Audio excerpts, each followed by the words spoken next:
Good morning students. Today we'll start our unit 3 data hand. So student, first of all you should know what is data. We know that collection of information is called data. If you want to make one survey about the choices of favorite fruits of your classmates, then you will collect the information that which student like which fruit.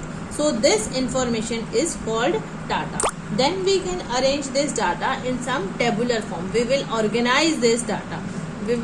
How we will handle this data, how we will organize this data, how we will represent this data. There are 2-3 types. First is you can represent the data using tally marks. You can represent the data using pictographs also, and you can represent the data using graphs also. So first step is you will collect the data. Suppose you want to collect the data of your classmates about the maths performance in a particular test. So first of all you will go to each student and ask about their marks in the math subject. This is the collection of data.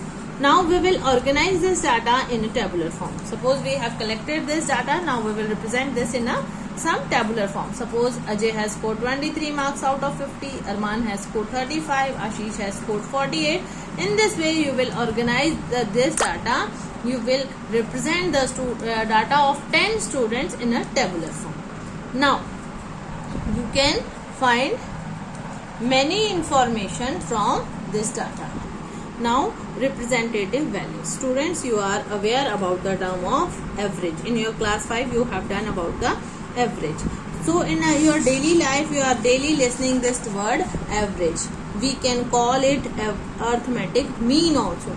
Arithmetic mean means average. How will you find? We will find the total number of the observation. We will first find the sum of observation divided by the number of observation. By this method, by this formula, you can find the mean, or you can say it average. Suppose we have two vessels. One has 20 liter of milk, other has 60 liter of milk. So if we want that both shares equal milk, so how will you find the arithmetic mean? Means we will find what is the arithmetic mean of 20 liter and 60 liter. So total quantity of meter is 20 plus 60 is 80, and there are two vessels, so 80 divided by 2 is 40 liters. So it means both of them will have 40 liters of milk in each of them. So this is the formula of finding arithmetic mean, sum of observation divided by number of observation. You can take one example. A batsman scored the following numbers in the runs in 6 innings: 36, 35, 50, 46, 60 and 55. These are the scores scored by a batsman in 6 innings. So what is the how will you calculate the mean? What is his average score, or you can say what is his mean? So first of all find the sum of all the observation. 36 plus 35 plus 50 plus 46 plus 60 plus 55. It is equal to 282 divided by number of observation. How many observation? 1, 2, 3, 4, 5, 6. It is also written in the question 6 innings. So 282 divided by 2 is, this is 47 is our mean. Now next question is, where does this arithmetic mean lie? Where does this lie? The arithmetic mean lies, look here. Can you say this mean is greater than the score? Every entry. Can you say that this mean is greater than the every entry? Or can you say this mean is less than the every entry? No. 47 is greater than 36, greater than 35, greater than 50, greater than 46, but less than 60 and 55. So your mean lies between the smallest entry and the greatest entry. It lies between. आपका जो mean है वो कभी भी इन सबसे छोटा नहीं हो सकता, इन सबसे बड़ा नहीं हो सकता. It will lie between greatest and smallest. जो सबसे छोटी एंट्री थी, सबसे छोटी ऑब्जर्वेशन थी, सबसे छोटा नंबर था उसमें, और जो सबसे बड़ा था उन दोनों के बीच में लाई करता है. सो 47 लाइज बिटवीन 35 एंड 60. सबसे छोटा 35 है, सबसे बड़ा 60. It will lie between the greatest and the smallest observation. For example, take two number 5 and 11. Find their mean. 5 and 11 mean is 8.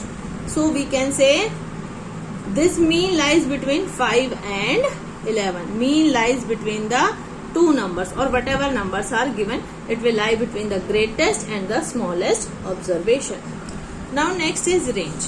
How will you find the range? The difference between the smallest and the greatest observation is called range. Let us take one example. The ages of 10 teachers in a school is given: 32, 41, 28, 54, 35, 26, 23, 33, 38 and 40. These are the ages of 10 teachers. Now what is the age of oldest teacher? Oldest teacher is 54 years old. And what is the age of youngest? Youngest means सबसे छोटा. The age is 23. Now what is the range of the ages of teacher? इनकी range कितनी है? How will you find the range? You will subtract the smallest number from the greatest. सबसे छोटे को सबसे बड़े वाले में से माइनस कर देते हैं. 54 minus 23. This is the range. So when you subtract 54 minus 23, you get 31 years. So this is the range of the ages of the teacher. Now next is, what is the mean of ages of teacher? How will you find mean? Sum of observation divided by number of observation. So first of all, you will divide, we will find the sum of all the observation, divided by 10, and then you get your answer.